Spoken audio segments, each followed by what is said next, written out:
Aquelas Duas, com Isabela Sais e Cora Ronay.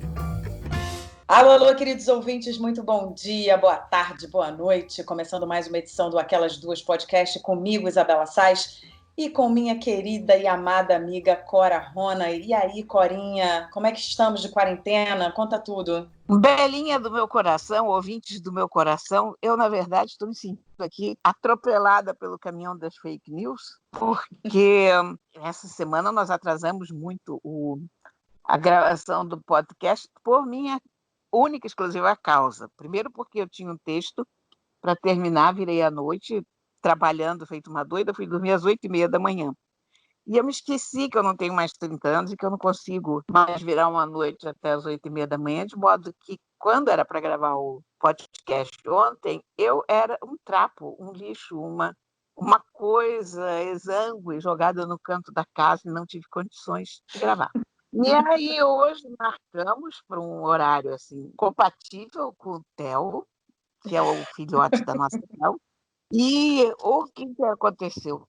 Aconteceu que eu mandei a coluna para o jornal e havia um trecho em que eu fazia referência a um vídeo lindo que eu recebi ontem pelo WhatsApp, que a Glória Pérez também postou, que era a Mary do Aldir Blanc lendo um texto dele, de quando ele engravidou dos netos. Eu me lembrava, inclusive, desse texto na época em que foi escrito.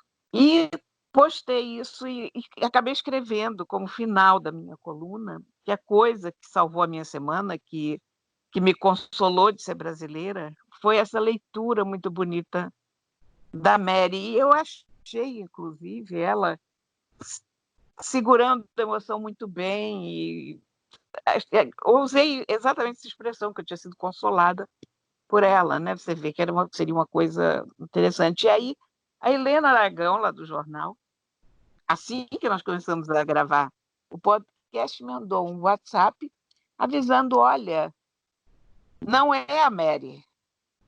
Eu digo: oi, não é a Mary, mas super parece a Mary. Eu não vejo a Mary há 10 anos, mas era exatamente como eu me lembrava da Mary e tal. E não sendo a Mary, eu tinha que fazer outra coisa. Então, eu tive que aumentar um pouco o texto e fazer uma outra coisinha lá e pronto. Mas você vê que nós não estamos livres de fake news, nem num caso desses tão louco, né? Pois é. O que aconteceu aqui? Evidente, alguém já identificou essa moça, porque eu tinha postado isso no Facebook ontem à noite, antes de dormir, a gravação, e alguém disse: não, essa é uma professora de literatura, não é a Mary. Então, evidentemente, porque é muito bonito o que ela lê, é evidente que alguém gostou, passou para outra pessoa, que passou para outra pessoa. A essa altura não havia identificação dela, de quem ela fosse. Alguém, como eu, achou ela muito parecida com a Mary e postou como Mary. E aí isso foi circulando como Mary, e qualquer pessoa que já não visse a Mary há algum tempo, como era o meu caso, como evidentemente é o caso da Glória também, postou, compartilhou como se fosse a Mary. Pois é, e esse é um ótimo exemplo, né, Cora, de como as fake news continuam bombando por aí, e que basta, né, uma pessoa receber um vídeo como esse e achar ela parecida com alguém e dizer que ela é esse alguém e passar para frente, que as pessoas vão passando para frente e numa rapidez que você não consegue controlar. E aí o resultado disso pode ser você, uma jornalista, uma colunista, que vai pegar esse vídeo, já vem esse vídeo dizendo que é a viúva dele, você vê, acha muito parecida, né? E publica, né? Então, como a fake news...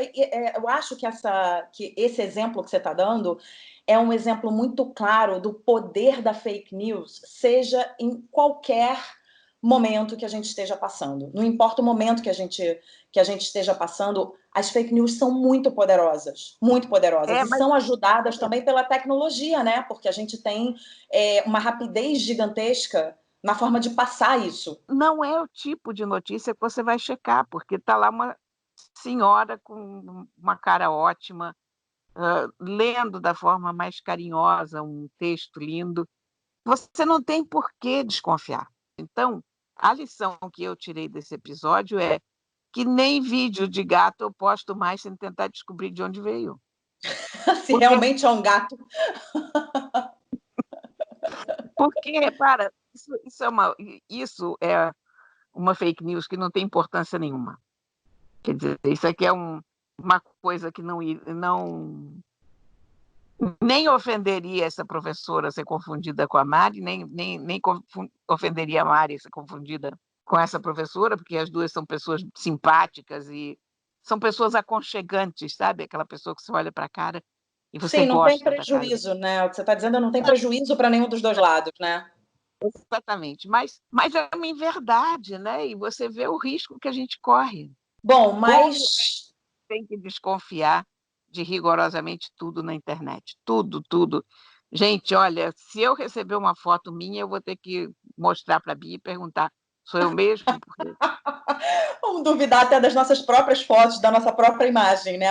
Tá esquisito, acho que eu não sou assim, não.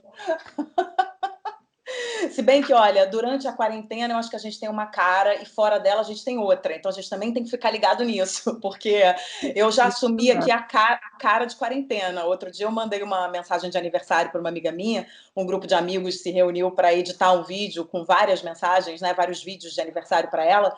E aí a primeira frase do meu vídeo foi: oi, amiga, tudo bem? Que bom que eu tô aqui conversando com você com essa cara de quarentena, porque eu tava com uma cara de quarentena. Existe essa cara, gente. Existe. eu estou uma bruxa, porque eu estou entendendo por que aquele povo todo em Portugal, assim que abriu, correu para o cabeleireiro, porque a coisa que eu mais estou precisando na minha vida, o que você mais precisa nesse momento é cortar o cabelo. O meu cabelo já não é grande coisa quando ele está com corte, mas ele sem corte é medonho. Então eu estou aqui invisível, sabe? Eu não posso ser vista pelas pessoas e amanhã eu estou até preocupada, porque amanhã eu tenho uma reunião de trabalho às 4 horas e depois eu tenho uma live com o Mentor Neto às 6. E eu sei lá o que eu vou fazer com esse meu cabelo para enfrentar 2 lives. Você vai dar conta, Corinha. Você vai fazer um penteado diferente. De repente, sei lá, faz uma coisa meio doida. Faz um penteado meio maluco. Na quarentena tá valendo essas coisas. Faz um penteado meio maluco, uma maquiagem diferente. Maquiagem diferente eu nem tenho, meu bem. O que eu tenho aqui nessa casa é BB Cream, que é a única coisa que eu uso, e um batom que é da cor da boca. Só. Não tenho um batom vermelho para passar e tirar a atenção do cabelo. Não vou conseguir fazer nada. Mas eu Cora, vou pega um tentar. gato, bota na cabeça, pega um vaso de planta, bota no ombro, entendeu? Passa o seu BB cream, que aliás salva a vida nesse momento de quarentena. Passa o seu BB cream, seu batonzinho, eu tenho certeza que você vai estar ótima. Vamos começar nosso programa, vai, que a gente tem muito assunto pela frente. Temos muito assunto. Olha, a gente começa falando sobre homeschooling e também sobre a ansiedade das crianças nesse período de reclusão. Com a quarentena imposta pela pandemia do novo coronavírus, a educação domiciliar ou homeschooling se tornou uma realidade na vida de muitas famílias. Escolas municipais, estaduais e particulares suspenderam as aulas. Algumas delas optaram por adiantar as férias do meio do ano. Outras continuam funcionando e têm enviado exercícios para serem resolvidos em casa. No Rio de Janeiro, a Secretaria de Educação anunciou uma parceria com o Google para que as aulas sejam dadas por meio do aplicativo Classroom. Mas as atividades à distância exigem atenção e dedicação dos pais, que acabaram sendo pegos de surpresa ao ter que desempenhar também a função de professores. A prática tem se mostrado uma dificuldade para muitos que precisam equilibrar a educação dos filhos com o home office e as tarefas domésticas. Para os pequenos, a modalidade de ensino também requer uma adaptação. Para aprofundar mais esse assunto, a gente conversou com a Carla Maia. Ela é psicóloga, especialista em desenvolvimento infantil e diretora do Cores Educação no Rio. Olá, Isabela. Olá, Cora. Prazer enorme estar aqui. Sou super fã do podcast de vocês, escuto sempre. Bom, Falando de homeschooling, a primeira coisa que eu acho que é importante a gente entender é que o homeschooling é uma escolha, né? Teoricamente, deveria ser uma escolha dos pais nesse processo de educação das crianças, né? Pais que se preparam para estudar com seus filhos, que têm tempo, e mais do que tudo, né? Que escolheram esse conceito de homeschooling. Então, os pais, a maioria deles não está preparado nem fez essa escolha, né? Então, na minha opinião, acho que as famílias não estão preparados mesmo para esse movimento escolar dentro de casa. Bom, o efeito que está muito claro hoje, né, que as famílias e a gente escuta e acompanha de forma geral, assim, é um efeito de estresse, um efeito do momento que os pais e as crianças ficam muito em conflito, porque é muito complicado administrar com tantas coisas que existem, um conteúdo e um material que é para ser feito em sala de aula, né? Então, eu avalio como um efeito assim, de estresse nesse momento. Por outro lado, Carla lembra que existem benefícios quando pais e filhos se propõem a pensar juntos e que as rotinas determinadas pelas famílias podem levar a criança a desenvolver autonomia. Bom, eu vejo o benefício para aquelas famílias que estão tendo uma certa calma, uma certa maturidade, até de poder eleger o que realmente é possível absorver, né, nesse momento, e construir dentro das casas mais esse lugar da investigação e da crítica, né? Um lugar que o estudo possa não ser a reprodução de um conteúdo, mas das famílias poderem pensar junto com as crianças a partir desse ponto de vista. Aí eu acho que a gente teria um benefício nessa construção que pode ser levada para depois que tudo isso passar, né? Bom, o conceito base das aprendizagens dentro do cotidiano é a autonomia. A criança poder construir esse pensar sobre o dia a dia dela. E aí o que acontece é que a criança erra muito, muitas vezes ela se frustra. Então, esse lugar poder ser visto não como um lugar de estresse, mas um lugar de construção de desenvolvimento. Os pais, eles precisam deixar com que as crianças possam estar envolvidas como um time mesmo. Nesse lugar, eu acho que vão existir muitas construções de aprendizagem que não existiam antes, né, dentro das casas. Bom, vamos agradecer a participação da Carla Maia. Carla, muito obrigada. Eu conheço a Carla já tem algum tempo e sei que ela é craque quando o assunto é desenvolvimento infantil, quando o assunto é educação. Ela já me ajudou várias vezes com algumas questões. E, Cora, eu me lembro que a gente estava conversando na nossa reunião de pauta e tanto eu quanto você conhecemos pessoas que estão passando por situações muito estressantes por conta do homeschooling. Eu tenho amigas e tenho relatos muito sinceros e muito aflitos de famílias que estão absolutamente angustiadas com o fato de terem que dar conta de absolutamente tudo dentro de casa e mais o homeschooling. De repente, de uma hora para outra, quando foi decretada a quarentena, pais e mães passaram a ser professores também. Só que pais e mães, muitas vezes, não estão preparados para ser professores, né? Assim como a Carla falou, isso deve ser uma escolha da família, isso deve ser uma escolha do pai e da mãe. E uma outra coisa, as pessoas estão assoberbadas de trabalho. Você imagina pais que estão trabalhando 14 horas, 12 horas por dia, ainda tendo que dar conta de absolutamente tudo dentro da casa, com funcionários dispensados, tendo que limpar a casa, fazer comida, etc. e tal. E, de repente, tem que sentar com o filho para estudar uma matéria e para dar conta e mostrar resultados de uma matéria que esse próprio pai e essa própria mãe não dominam. Então, assim, os relatos que eu tenho recebido são relatos muito angustiantes, né? De pais que já estão vivendo uma situação absolutamente exigente por si só e que vem à escola e que não está conseguindo medir um pouco esse nível de exigência e vem à escola com tudo, marcando datas, dizendo que tem que apresentar resultado e que tem que fazer o exercício.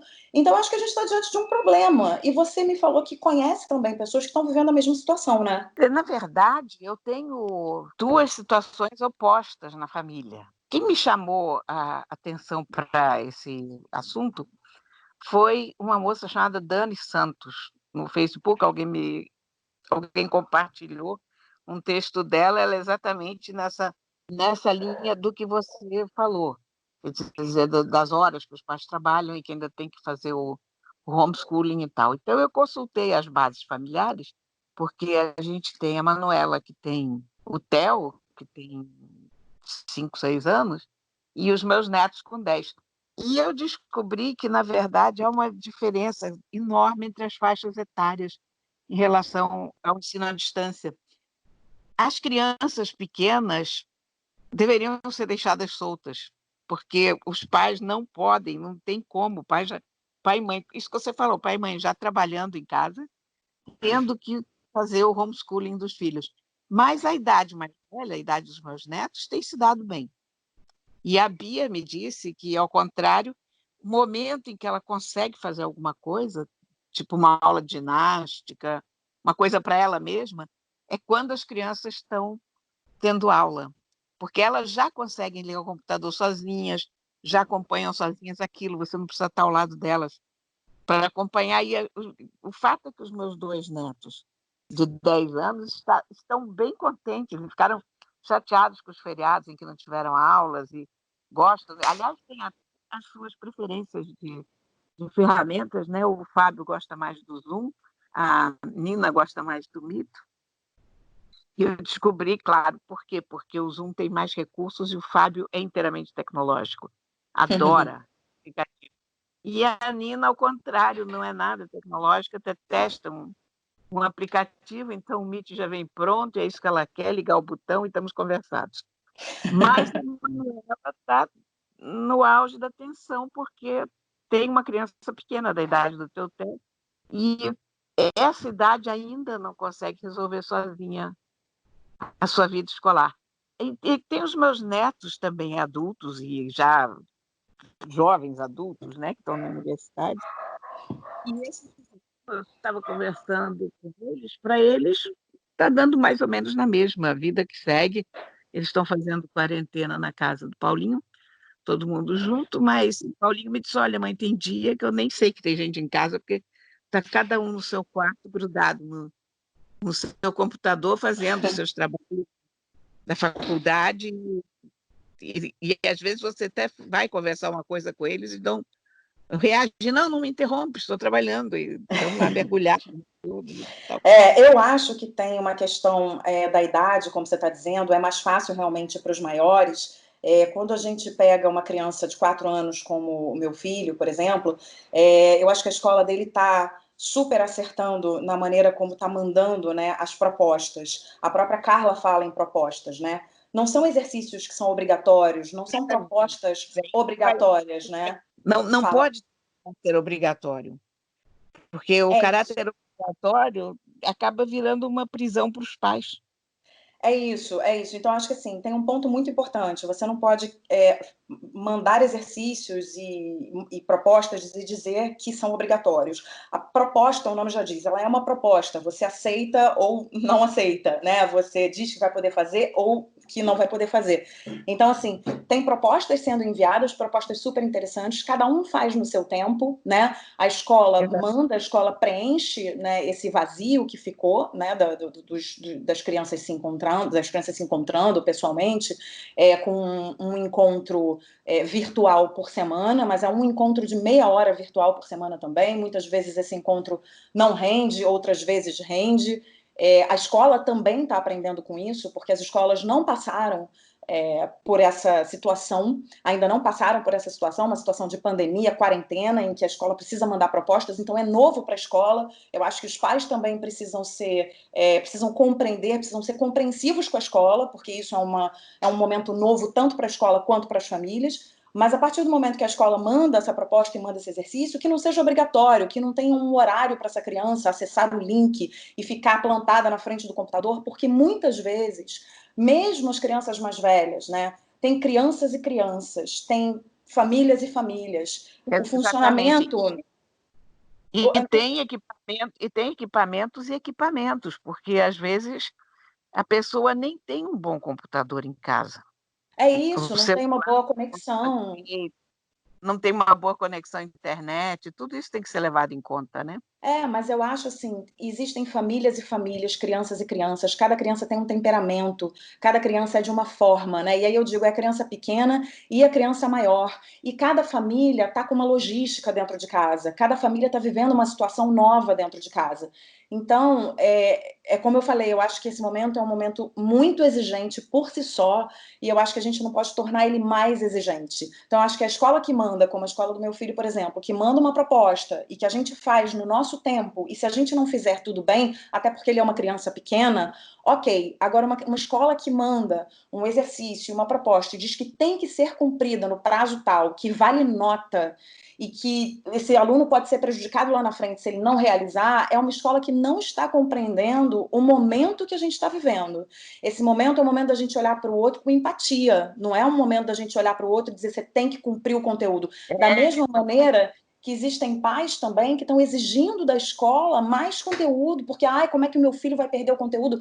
Gente, olha para o momento que a gente está vivendo e olha o que está acontecendo de fato. Vamos olhar as nossas prioridades. Porque se o aluno, independente da idade dele, perder uma matéria ou perder metade do ano, né? Perder, entre aspas, porque está ganhando outras coisas também, está ganhando experiência em outras áreas da vida, né? E vivência, está vivenciando outras coisas. Mas se por acaso acontecer de atrasar um pouco esse período, atrasou, sabe? A gente está vivendo um momento sobre o qual a gente não tem controle. Então, acho que todo mundo precisa olhar para esse momento com empatia, olhar para o outro e dizer: a sua vida não é igual à minha. O que você está vivendo, né? Situações que você está vivendo dentro de casa, não são iguais às situações que eu estou vivendo. O meu marido é um, seu marido é outro. O meu filho é um, seu filho é outro. Cada um tem suas questões dentro de casa. Então, acho que precisa existir uma parceria entre escola e família. E não uma coisa, vou te mandar o exercício, uma coisa de ir resolvendo questões, pulando obstáculos. Acho que não é hora disso, né? Acho que, como a Carla bem falou, é uma hora da gente aproveitar para a gente gerar autonomia nessas crianças, né? Para que a gente envolva essas crianças em outras atividades nas quais elas não estão envolvidas no dia a dia, né? Que a gente aproveite esse momento.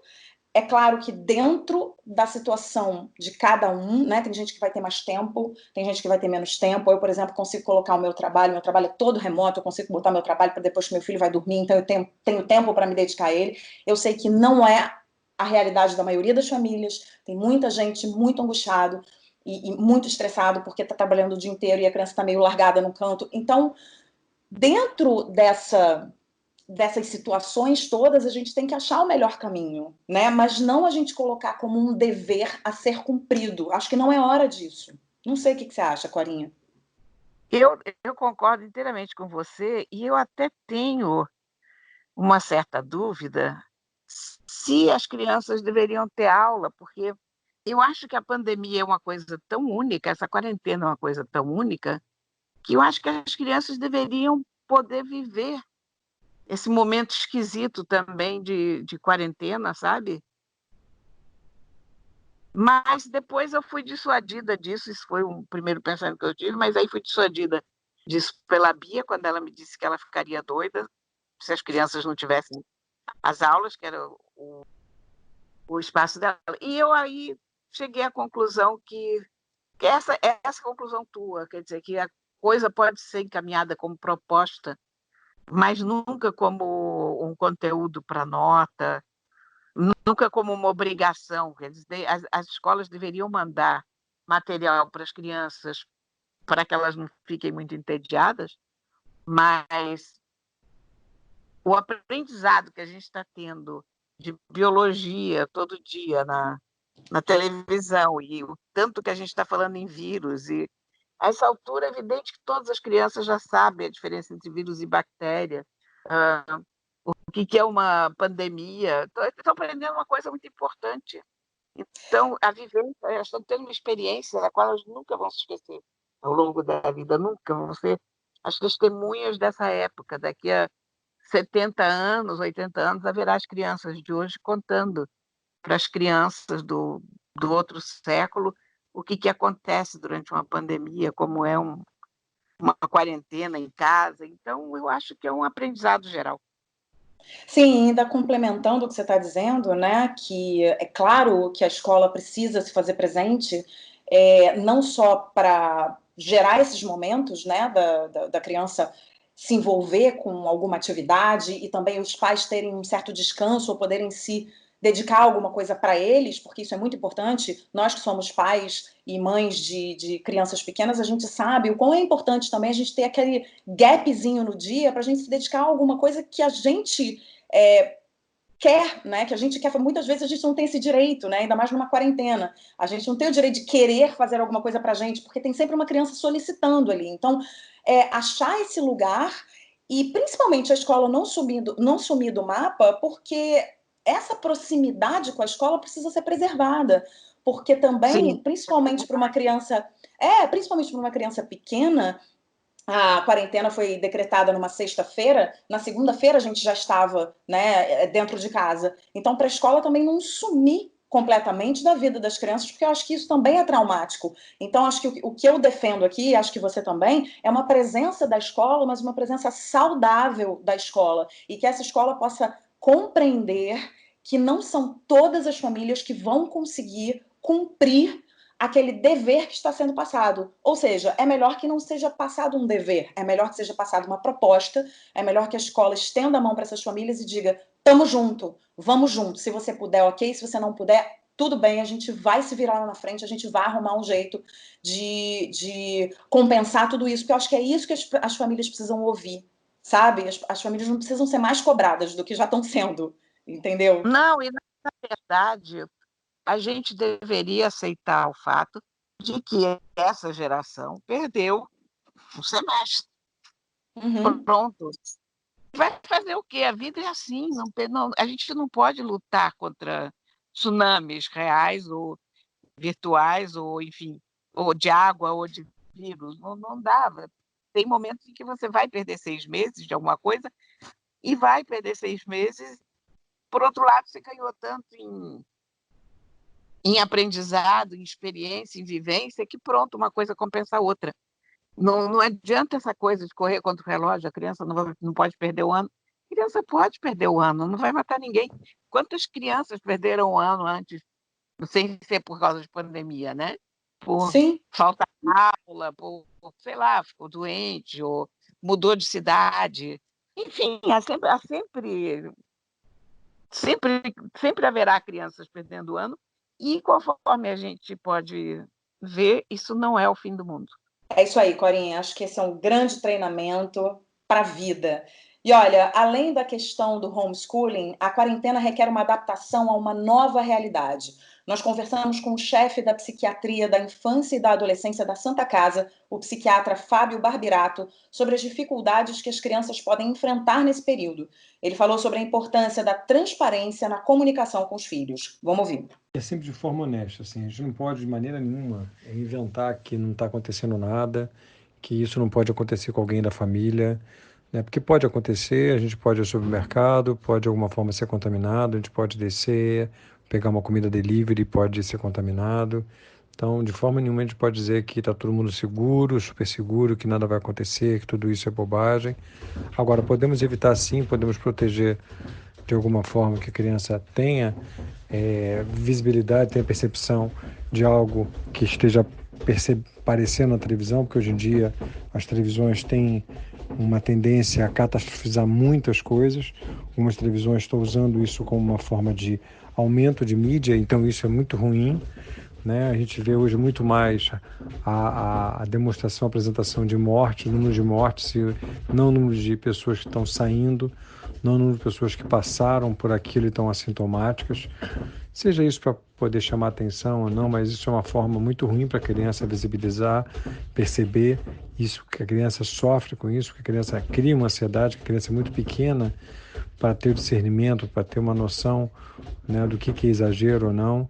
Então ela vê caixões, vê caminhões frigoríficos com pessoas que morreram, isso vai criar uma sensação de insegurança, de angústia, então não é bom.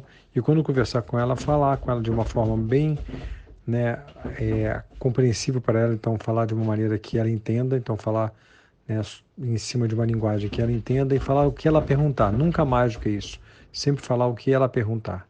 O psiquiatra comentou que esse estresse gerado pelo cenário em que vivemos atualmente pode levar à ansiedade com sintomas físicos e psicológicos nas crianças. A ansiedade pode ser apresentada de várias formas. A ansiedade pode ser apresentada de forma física, né? A ansiedade pode ser apresentada com febre, com enxaqueca, com dores de cabeça, né? Com sintomas, né, de tremores, com sintomas de náuseas, de vômito, com sintomas, né, de tontura, com sintomas variados, ou pode ser sintomas psíquicos, né, que são medos, são preocupações, principalmente preocupações de morte com pessoas próximas, pais, avós, ou a si próprio, com medos exagerados, preocupações sem fundamento, preocupações, né, em relação ao futuro, o que vai acontecer, medos, né, em relação ao que vai acontecer com a escola, medo que vai acontecer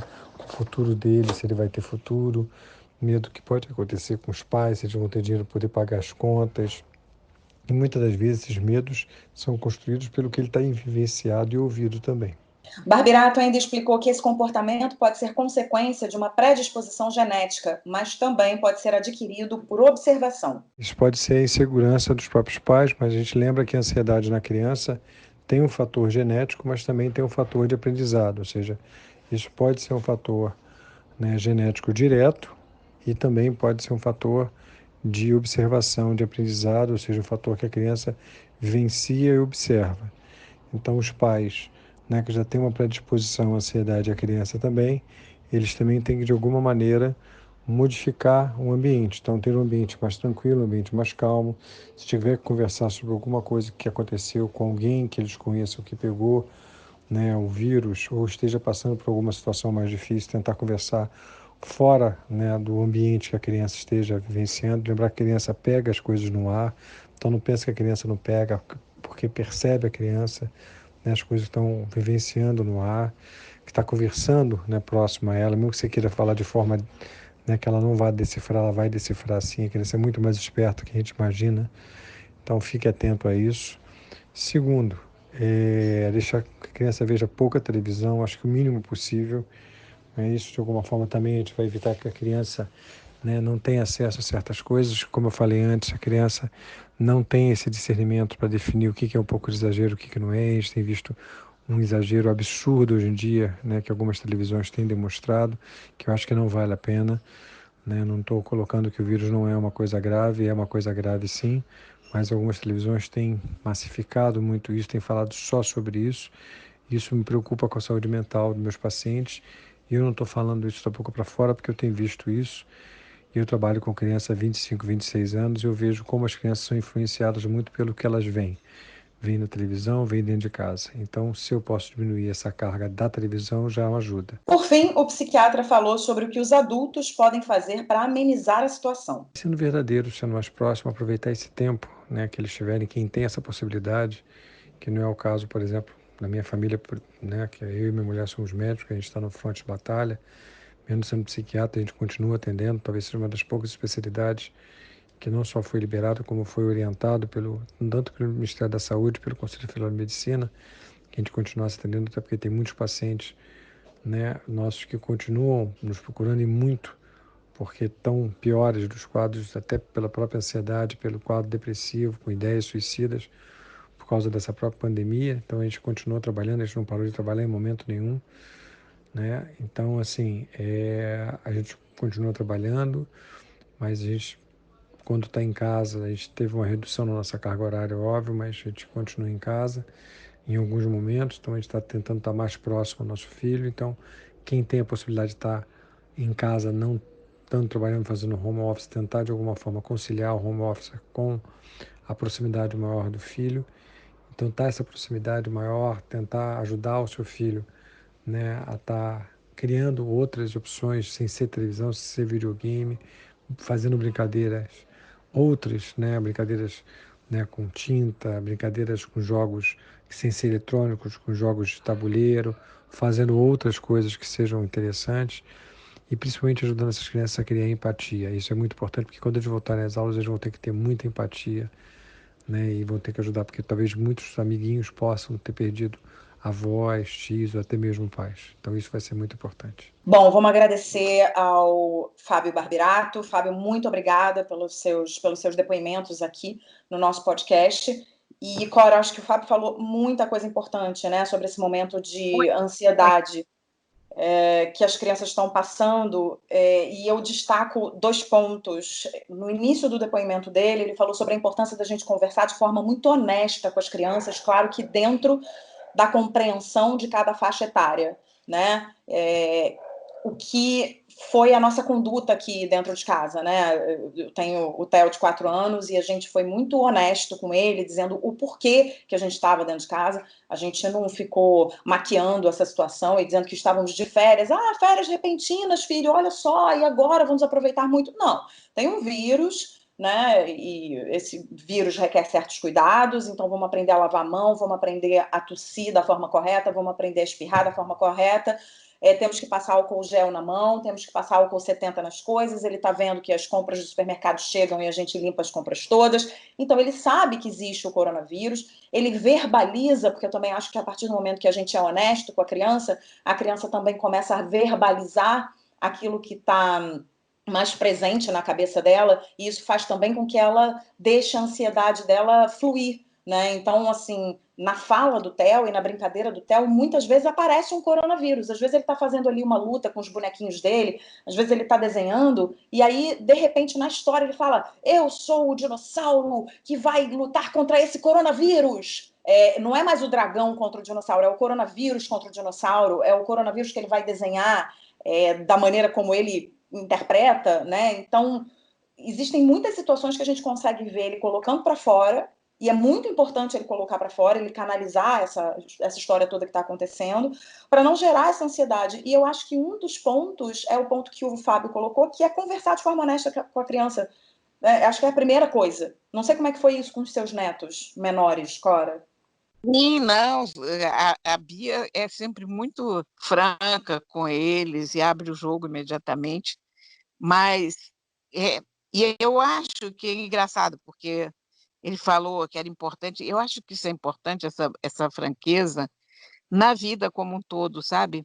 Não só em época de coronavírus. E o que ele falou também, que as crianças percebem as coisas muito rápido, é a mais absoluta verdade. As crianças sacam as situações. Então, eu sou sempre a favor de falar a verdade para a criança, naturalmente escalonando essa verdade de acordo com a idade da criança e pondo essa realidade ao alcance da criança, mas não dá para você enganar a criança, não pode de jeito nenhum. Ele também falou sobre a televisão, que ele está vendo um exagero na cobertura da televisão. Porém, eu vou te dizer uma coisa, eu acho que o que ainda está salvando vidas no Brasil é esse exagero da televisão. Porque a gente tem um presidente completamente irresponsável que está ferrando a cabeça das pessoas. Porque você imagina, uma pessoa que de fato está sentindo a crise econômica mordendo seu calcanhar, ela ouve o presidente dizer: vamos sair, vamos fazer isolamento vertical. Esse negócio que não existe. É humanamente impossível. Essa pessoa quer ouvir o que ela quer ouvir. Já é difícil você manter o isolamento e você fazer a quarentena se todo mundo junto dá a mão e diz: olha, não saiam de casa, vamos aguentar firmes 2 meses, porque lá na frente a gente vai poder sair melhor disso. Agora, se você tem um sujeito lá em Brasília dizendo para você que isso aí, vamos sair, vai morrer meia dúzia no isolamento, você vai sair. Então, se a gente ainda tem algum resquício de quarentena nesse país, se a gente ainda tem gente se segurando, é por causa desse terror que a televisão tocou. Eu acho que nós vamos ter uma dívida eterna com a televisão brasileira depois disso, porque a autoridade que tinha que estar lá em cima, martelando na cabeça das pessoas, fiquem em casa, aguentem firme e tal, esse cara está falando o contrário. A cobertura da televisão, essa cobertura alarmista, ela tem uma razão de ser. Ela é mesmo para tocar o terror, porque ela não só tem que explicar o que está acontecendo, como ela tem que contrabalançar as cretinices que acontecem em Brasília. Sim, eu concordo com você, mas acho que no caso da análise que ele fez, é mais voltada para as crianças mesmo. Isso é uma coisa que eu ouço outros especialistas, não só psiquiatras falando, mas especialistas em educação, que dizem que a gente realmente não deve expor as crianças às Ah, notícias, porque tem gente que passa o dia inteiro com a televisão ligada, e não são só as crianças, não. Eu acho que a gente também precisa fazer uma seleção daquilo que a gente vai ver e daquilo que a gente vai ler. No caso da gente que tem criança pequena, não tem nem como fazer essa seleção, porque a gente não tem tempo para ficar, né? Ah, vou escolher esse aqui, vou ler esse aqui. Não, você vai se informar, de repente, você vai falar, eu vou me informar uma vez por dia. Ok, você vai se informar uma vez por dia, que é o que eu faço. Eu não estou 100% informada, não estou tão bem informada quanto vários outros jornalistas, porque eu tenho uma questão em casa, eu tenho uma família, eu tenho um filho pequeno, e que eu não consigo realmente, e ok, não estou me cobrando, mas eu não passo o dia inteiro com a televisão ligada, porque tem gente que passa o dia inteiro com a televisão ligada, e uma coisa muito importante que ele falou, as crianças não têm discernimento para entender onde é que ela para e diz, não, aqui eu não quero mais ver, isso não me pertence, eu não estou afim de ver. A gente pode tomar essa atitude, a gente pode fazer essa escolha. A criança não. A criança, ela constrói o próprio mundo, ela vai construindo as próprias histórias, ela vai olhar para aquilo e ela vai inventar no mundinho dela uma história para aquilo ali. E de repente essa história não vai ser tão legal e vai gerar ansiedade, vai gerar depressão nessa criança, até uma criança um pouco maior que ainda não tem um entendimento total de tudo isso. Então acho que o ponto dele, principalmente, é esse. Eu concordo com você quando você diz que realmente a gente tem um chefe de Estado que não está nem aí para a pandemia, porque ele não está nem aí, né? A gente sabe, já está provado que não está. E que está prejudicando a quarentena, porque as pessoas se fecham dentro de casa, e aí é dito para as pessoas que não, imagina, isso aí já acabou, e aí as pessoas saem de casa. Eu tenho ouvido relatos de pessoas que moram em ruas movimentadas e que conseguem ver de suas janelas o movimento, e o movimento realmente está crescendo. Então as pessoas, e a gente está vendo, né, pelas pesquisas, enfim, pelas notícias que a gente recebe, que realmente as pessoas estão desistindo, estão já parando com o isolamento social, e a gente está atingindo o ápice agora, nos próximos meses vão ser meses difíceis, então tem tudo isso, concordo com você, mas acho que nesse caso das crianças, o que ele está analisando é isso, é você olhar para uma criança, ficar olhando para uma televisão e não saber direito o que ela faz com essa notícia, né? Isso gerar mais ansiedade. E ele fala uma coisa também no final do depoimento dele, que eu acho muito importante, que é a gente ensinar as crianças e mostrar as crianças com gestos também, porque as crianças aprendem muito na observação, como ele disse, a ter empatia, porque quando tudo voltar ao normal, se é que tudo vai voltar ao normal, mas quando tudo for se encaminhando para um outro cenário, para um cenário mais saudável, essas crianças muito provavelmente vão ter que ter muita empatia com alguns colegas que vão ter perdido entes queridos mesmo durante essa pandemia. Então, sim, com toda né, certeza. você vê, a gente está vivendo um momento que é difícil para nós, adultos. Imagina para as crianças que ainda não têm o entendimento completo do que isso representa.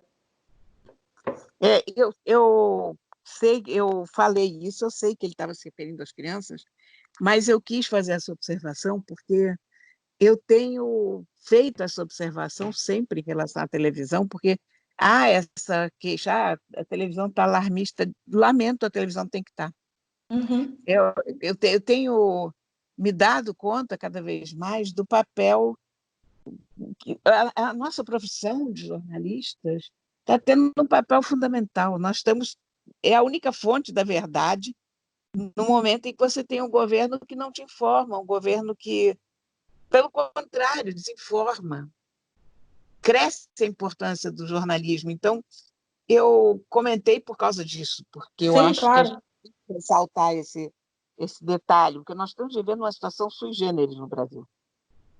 Sim. Não há coisa parecida no mundo, né, ao que está acontecendo aqui. É uma coisa de doido. Não, realmente, às vezes eu custo acreditar. As notícias vêm chegando e os acontecimentos. Ontem mesmo eu troquei mensagem com um amigo que eu não trocava há muito tempo, ele mora em São Paulo. Eu falei, e aí, como é que estão as coisas por aí? A resposta dele foi: atônito com as notícias do Planalto, porém passamos todos bem. E acho que é isso, né? Exatamente isso, que é essa síntese maravilhosa, né? Isso mesmo. Exatamente. Mas olha, Corinha, continuando aqui o nosso programa, ao longo de muitos episódios especiais sobre o coronavírus, nós temos ouvido brasileiros ao redor do mundo contando as experiências deles durante a pandemia. Dessa vez, o cônsul-geral do Brasil em Cantão, o embaixador Frederico Duque Estrada Meyer, falou um pouquinho sobre como tem sido viver a quarentena no primeiro país a apresentar um caso da Covid-19. Vamos ouvir. Bom dia, minha grande amiga de infância Cora. Bom dia, Isabela, que não conheço, mas sendo amiga da Cora, já é minha amiga. Já rodei o mundo, tenho 43 anos de carreira, mas nunca havia estado na China, profissional ou particularmente. Cheguei a Guangzhou cheio de planos para atividades comerciais, culturais, conhecer a China, receber amigos. Poucas semanas depois da minha chegada, começaram os rumores sobre o vírus. Como sabia pouco sobre o país e a situação, promovi uma reunião de cônsules para me inteirar sobre a dimensão do problema.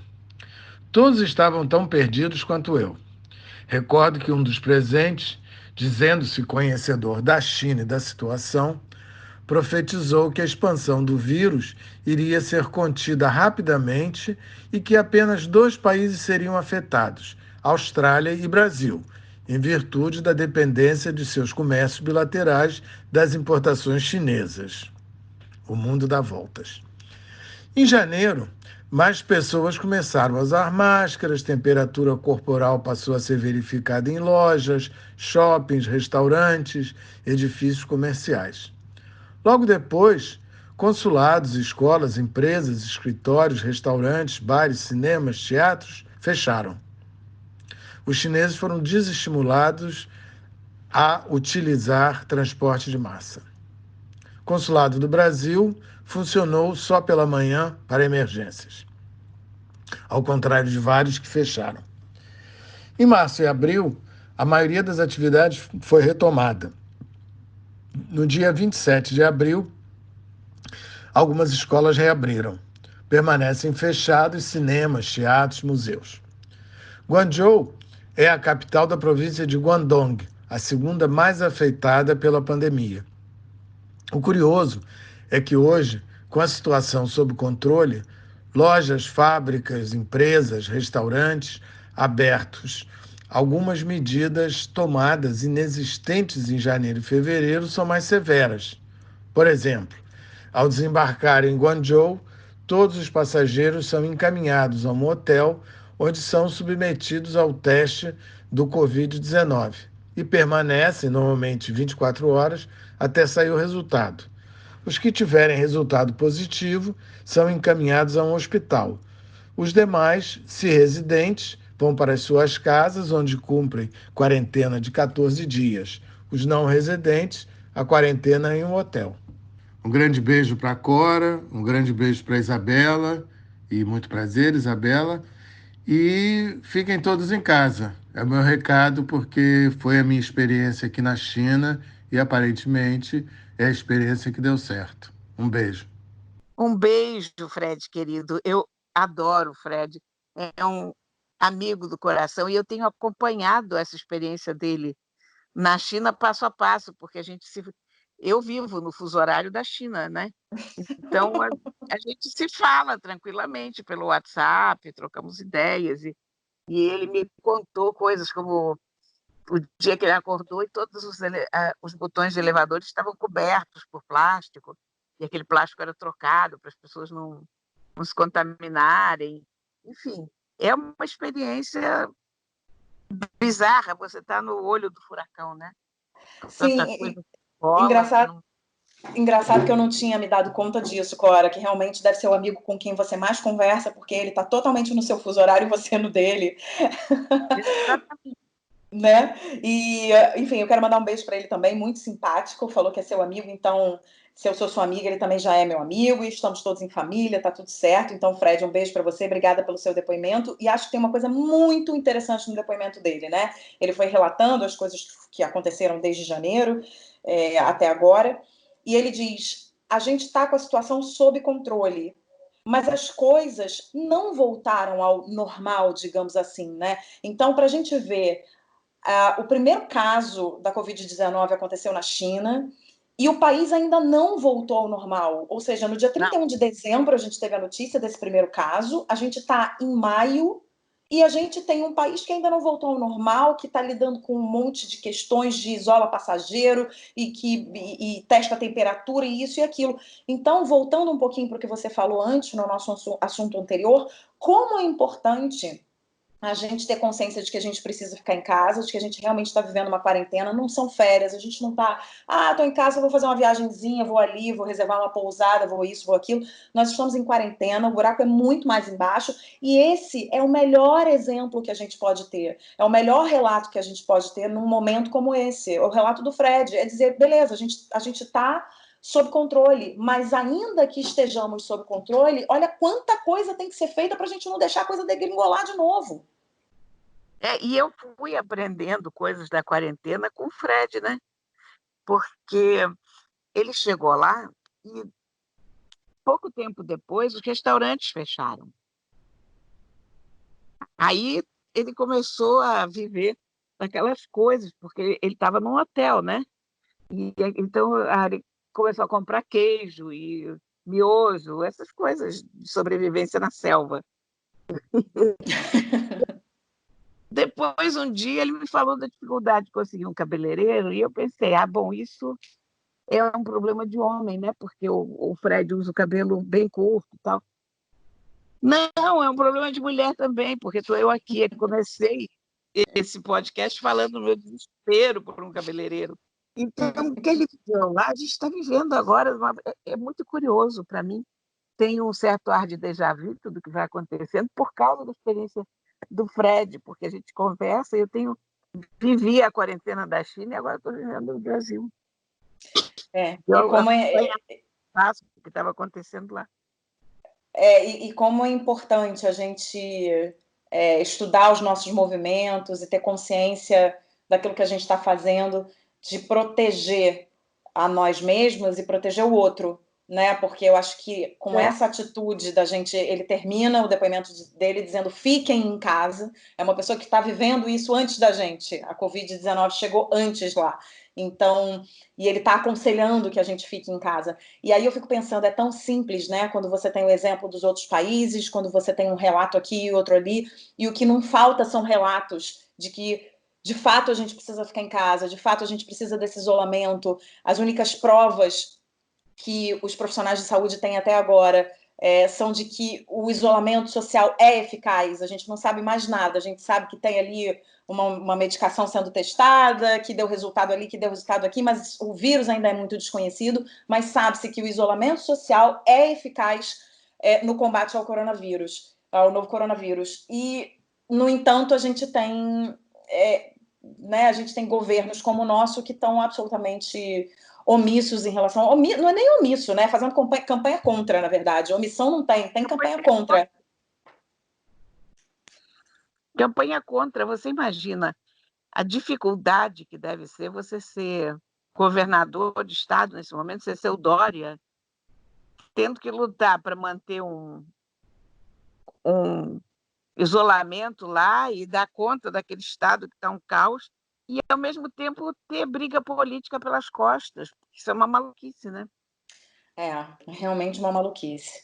Mas, enfim, sigamos firmes e fortes em casa, e a gente vai terminar o nosso programa com 2 notinhas sobre o coronavírus, porque a gente está fazendo os nossos especiais. Aliás, Corinha, nós já estamos no especial número 8. Passa muito rápido, Meu né? Deus. Como passa rápido. Eu achei que a gente ia fazer 3 especiais. Não, aliás, Cora, nós fazemos aniversário no próximo dia 27 de maio. Aquelas 2 podcasts faz 1 ano. Mas olha, que coisa boa. Pois é, e passa rápido, porque quando eu me dei conta disso, eu fiquei muito assustada. Não, passa muito, muito rápido, né? Então vamos lá, a gente vai falar aqui sobre drive-thru de shoppings na quarentena. O comércio de produtos não essenciais é um dos setores que tem sofrido as consequências do isolamento social. Para levantar o faturamento, algumas lojas têm criado outras formas de vender, além das compras online, que evitam aglomeração. Uma das soluções encontradas é a retirada do produto no estacionamento da loja ou do shopping, sem sair do carro, o famoso drive-thru. Geralmente funciona da seguinte forma: os lojistas disponibilizam um canal de venda direto com o cliente. Depois de efetuar o pagamento, ele passa no estacionamento, no horário combinado, para retirar a compra sem sair do carro. Pelo menos 20% dos shoppings do país já adotaram a novidade. Com a proximidade do Dia das Mães, no domingo, dia 10, a medida é uma alternativa para manter o faturamento na data, a segunda melhor do varejo, atrás apenas do Natal. Corinha, eu achei essa ideia de drive-thru para o comércio muito boa, porque a gente sabe que uma das áreas que estão sendo mais atingidas com essa história toda da pandemia do novo coronavírus é a economia, né? Então, eu acho que quanto mais a gente puder criar e dar alternativas para que os pequenos, grandes empresários, enfim, donos de loja e comerciantes, para que eles não sofram, é sempre válido, né? Aliás, eu acho que os automóveis passaram a adquirir uma importância esquisitíssima nas nossas vidas, porque até aqui você usava o automóvel para ir para o escritório, né? Vou trabalhar. Agora o carro vai passar a ser uma espécie de bolha que vai te proteger enquanto você enfrenta o mundo. Você viu? Eu vi umas fotos de concertos na Dinamarca, uma rave na Alemanha, os caras tocando ali na frente e dezenas de automóveis parados. As pessoas indo à rave, indo aos concertos de dentro dos carros. É uma coisa muito bizarra, né? E a coisa curiosa é essa capacidade de adaptação do ser humano que logo inventa uma saída, né? Será que nós vamos ter a volta do drive-in? Você lembra do drive-in? Não tenho nem dúvida. Eu me lembro muito do drive-in na Lagoa. O som era uma porcaria inominável. E a volta não estava funcionando e você tinha que ir para um outro ponto com a caixinha, ou daquela caixinha dentro do carro e tal. Eu gostava muito do drive-in, por sinal. Eu também, eu me lembro muito, assim, me lembro com uma certa nostalgia, porque isso faz muito parte, assim, da minha vida. Eu também, eu gostava do drive-in, viu? Mas essa coisa que você falou, né, que você comentou dos carros assumindo um novo papel nas nossas vidas. Recentemente, o Alok, né, que é um DJ super mega bombado, fez uma live e as pessoas foram assistir, porque, enfim, tinha projeção no prédio da frente dele e tal. Então, algumas pessoas também pegaram seus carros e pararam na frente do prédio dele para assistir meio que mais ao vivo ainda de dentro dos seus carros a live. Então, acho que realmente vai começar a ser um hábito, né? Sair de carro e ficar dentro do carro para poder assistir algumas coisas, né? Quem sabe shows dentro do carro, cinema, como a gente está falando do drive-in. Eu acho que o ser humano é muito criativo e a gente vai buscando soluções dentro do que temos para hoje, né? Exatamente. O carro que a gente acharia que ia cair em desuso com a quarentena, olha aí, está tendo usos diferentes. O pessoal não foi tomar vacina de carro? Lembra que a vacina da gripe? Eu não fui porque eu não tenho carro. Sim. Mas eu fiquei com inveja dos amigos que têm carro que puderam ir lá tomar sua vacina. Minha mãe e o meu pai se vacinaram de carro. Outra ideia que eu achei sensacional, né? Porque os idosos tiveram a possibilidade de se vacinar sem aglomerar, sem ficar em fila. Por mais que tivesse um pouco de fila, porque no início teve um pouco de fila, porque a procura foi muito grande, mas é uma fila de carros, ok, tá tudo certo. Você é protegido por toda a estrutura do teu carro contra o vírus. É isso. Ai, Corinha, estamos chegando ao fim do nosso programa. Quero saber se você tem dicas preciosas para os nossos ouvintes. Eu tenho uma dica, mas é uma dica que vale por 7, porque é a coleção que comemora os 20 anos do Harry Potter. Eu estou chocada que já se passaram 20 anos, porque eu me lembro quando saiu Harry Potter, eu me lembro quando eu li o primeiro exemplo. Eu comprei no aeroporto em Lisboa. Eu não me lembro mais o que eu tinha de fazer em Lisboa, mas enfim. Eu me lembro de comprar o livro no aeroporto, entrar no no avião, começar a ler aquele livro. E quando a gente chegou ao Rio, e eu queria que o voo não terminasse mais, porque ainda não tinha terminado de ler o livro. Um dos melhores livros que eu li ever, uma das melhores experiências da minha vida, porque foi a descoberta de um mundo fenomenal. Harry Potter é muito, muito bom. E esse box da comemoração é tudo o que eu esperava do Harry Potter no Brasil, porque eu tenho edições do Harry Potter muito bonitas, americanas e inglesas, mas aqui eu não gostava muito das edições. E agora essa caixa está com livros lindos, com capa dura, com aquela fitinha de marcador. Os 7 volumes fazem um desenho juntos. Olha, é um luxo essa edição da Rocco, é tão bonito, tão bonito. E a tradução é aquela tradução maravilhosa da Lia Wyler. A gente teve uma sorte no Brasil, porque a tradutora do Harry Potter é fabulosa, né? E eu me lembro ainda uma coisa da época do lançamento do Harry Potter, quando o Harry Potter começou a pegar aqui no Brasil, as crianças que falavam inglês, elas não tinham, as crianças não tinham paciência para esperar sair o novo volume, porque havia um delay, né? Era lançado nos Estados Unidos, e aí, alguns meses depois, você imagina quanto tempo a pobre da Lia, trabalhando a toque de caixa, fazia essas traduções. Mas as crianças quebravam o livro em cadernos e elas traduziam juntas, faziam um trabalho colaborativo e punham na internet para os colegas poderem ler em português, para elas poderem conversar sobre o novo livro do Harry Potter. Que legal. Experiência de internet coletiva linda aquela. As traduções eram horríveiszinhas. Claro, a gente está falando de crianças pequenas, crianças de 10, 12, 13 anos, tentando traduzir um livro bastante complicado de traduzir. Mas foi encantador aquilo, e eu me lembrei disso, tudo isso veio à minha mente. E essa caixa eu ganhei da editora Rocco com uma cartinha que eu achei fofa, porque eles me mandaram esses livros porque eu fui uma das primeiras pessoas a escrever sobre Harry Potter na imprensa brasileira. Ah, que legal. Então eu achei bonito isso, de ver que a editora não se esqueceu do meu entusiasmo. Naquela época as pessoas estavam todas assim, mas a pessoa está falando de um livro infantil, por quê? Né? E aí eu esperava ansiosamente sair o novo Harry Potter e comprava na pré-venda da Amazon. Enfim. Olha, eu fiquei interessada nesse box, hein? Para o Theo, quando ele tiver a idade, para poder ler todos os Harry Potters. Olha, esse box é absolutamente lindo. São livros maravilhosos, é uma produção mega caprichada. Eu fiquei comovida com essa edição, porque o Harry Potter é uma coisa que a gente quer guardar, né? Tanto que eu tenho todos os meus Harry Potters aqui, porque é uma leitura extraordinária, é uma aventura. E naquela época, que os livros ainda não tinham saído, tinha um suspense ainda por cima, porque você tinha que se aguentar um ano. Era feito série de televisão, pensando bem, né? Você tem que ficar um ano para ver a nova série, então a gente esperava um ano para sair o novo Harry Potter e tal.